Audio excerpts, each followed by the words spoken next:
Bonjour à tous et bienvenue dans cette nouvelle vidéo coup de cœur. Aujourd'hui je vais vous parler de l'album L'arrière-arrière-petit-fils de Barbe Bleue de Bruno Heitz. Alors l'arrière-arrière-petit-fils de Barbe Bleue, ça nous raconte l'histoire de l'arrière-arrière-petit-fils de Barbe Bleue qui est bien embêté parce qu'il aimerait bien se trouver une femme, mais il a derrière lui, il se traîne la réputation de son arrière-arrière-grand-père qui avait une certaine habitude assez inconvenante avec ces demoiselles, qui fait que personne ne veut ni l'épouser, ni ne serait-ce que le côtoyer.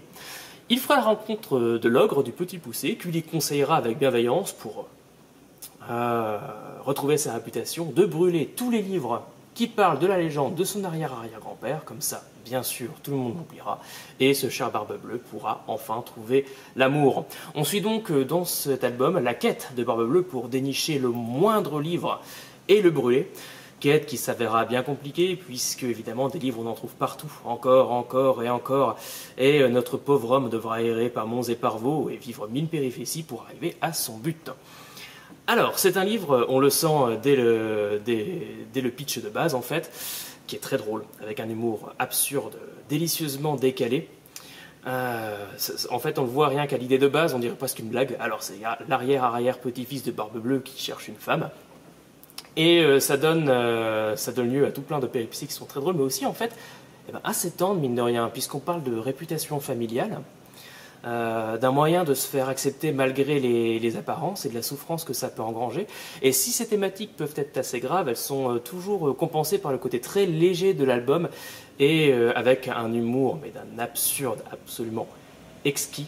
Alors le petit revers, c'est qu'il faut quand même connaître le mythe de Barbe Bleue, donc il faut que les enfants soient assez grands quand même pour avoir la connaissance du mythe, puisqu'il y a beaucoup de jeux qui sont faits avec les doubles sens sur ce que faisait Barbe Bleue et ce que doit subir donc son arrière-arrière-petit-fils, et puis sur le décalage entre la monstruosité du personnage du conte et au contraire les soucis très quotidiens que peuvent subir donc son arrière-petit-fils, le héros principal. Et ça se ressent surtout par le style d'écriture qui est vraiment dans cette idée. Je vais vous lire le début, la toute première page du livre pour vous faire une petite idée. L'arrière-arrière-petit-fils du terrible Barbe Bleue était bien embêté. À cause des histoires qu'on racontait sur son arrière-arrière-grand-père, personne ne voulait se marier avec lui. Partout où il arrivait, un grand froid se produisait et tout le monde le fuyait.